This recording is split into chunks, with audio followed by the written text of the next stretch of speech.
I'm here with LC Bird head basketball coach Troy Manns. His team a winner tonight, 59-58 in Portsmouth at Norcom. The defending three-time state champs as LC Bird moves to 9-0 on the season. Coach, what a fierce battle it was with you and Norcom. You played them a season ago up at your place, won a close one, snapping their winning streak, and tonight, no different. Another physical, defensive battle, and you guys pulled out at the end. What was the difference in your eyes? We had senior leadership. Our guards have been in these battles, and it's the only way you're going to get better to play against good competition. So we try to put our team against the best. And, you know, Norcom, the coach knows we have a great program.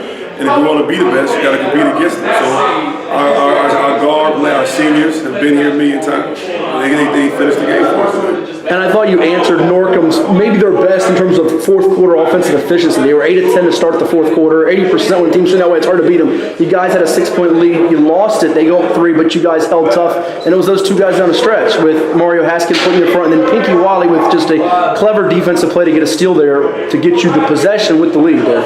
Pinky always missed the defensive assignment to play before.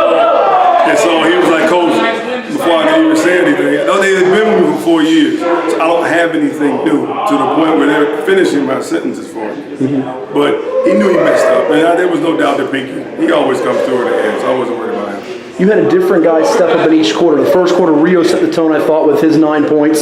Second quarter, it was Cam Henry. Third quarter, it was Giles Webster with, I think he had 9 points in the quarter. But really, I think that's the sign of this team is you guys are so balanced, even more than before when you've had 4 or 5 guys that can score double digits. Well, we try to be as balanced as we possibly can. I don't want one guy that can really score the basketball. I like to have just to spread it out and share it. And whoever's hot that night, it's his ball. It's his game.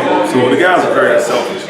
So it's easy for me. They just find the open guy and they take advantage of it. We talked last time after you beat Bethel, a team you lost 2 years ago in the Reebok crossover, avenging that defeat, that you guys have kind of almost become more that defensive-minded team now, and this was a lower-scoring game. And you guys have been known for your prolific offenses of the year, but now I think the other thing that's noticeable is as you guys are versatile, can play so many different ways, is you have an inside presence with 2 guys tonight, Giles Webster and Tyreek Williams. You really have, I hate to say twin towers, but you have 2 guys you can play that are bigs at the same time, which makes it hard for people to match up with you. Well, you know, Tyreek broke his leg after the second game last year. We had big plans for him, and we had to kind of switch up what we were doing with our team, play smaller.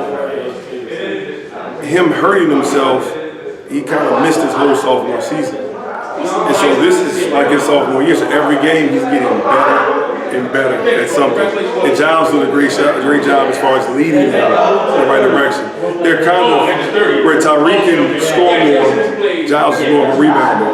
So they kind of offset each other. They play really well together. And Giles had that nice hook shot, I think it was, to end that quarter there for you too. A couple more for you.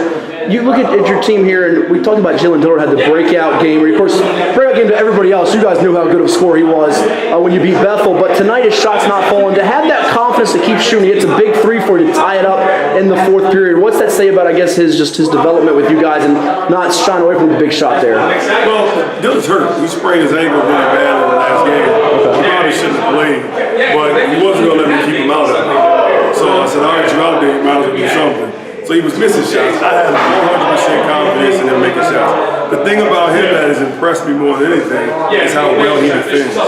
He's probably, besides Mario, he's probably our best on-ball defender. Well, correct me if I'm wrong, you switched up both him and I think it was also Cam Henry and Mario Haskins on Ingram tonight. You threw a lot of different guys on Ingram, it seemed like, as well as Davis. Oh, those 2 guys are fantastic. You're not going to stop those 2 guys. They're too athletic and they shoot the ball too well. We just try to make them take tough shots. And hopefully we can get the rebounds. Did you feel like, too, not to discredit other guys for Norcom, that you guys can have more guys that could score and you had to make their 3rd, 4th, 5th options have to beat you in a sense, too? Or?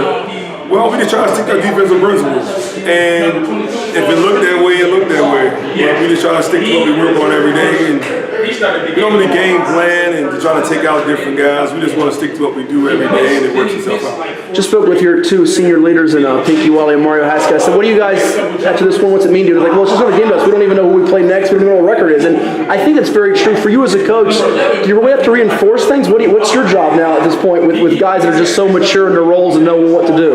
Well, when they were freshmen, I tried to create a schedule that is as difficult as possible so that it would prepare us for the end of the season. And they've gone through that, all those battles of war over the past 4 years to where they now can anticipate things that are happening. So they just reinforce things that I'm saying. I use those guys as coaches on the floor now. Instead of me having to say things, now they're saying it. So it's just a testament to them as kids. They're really, really good players. Thanks so much for your time. Congrats on the win. All right, thank you.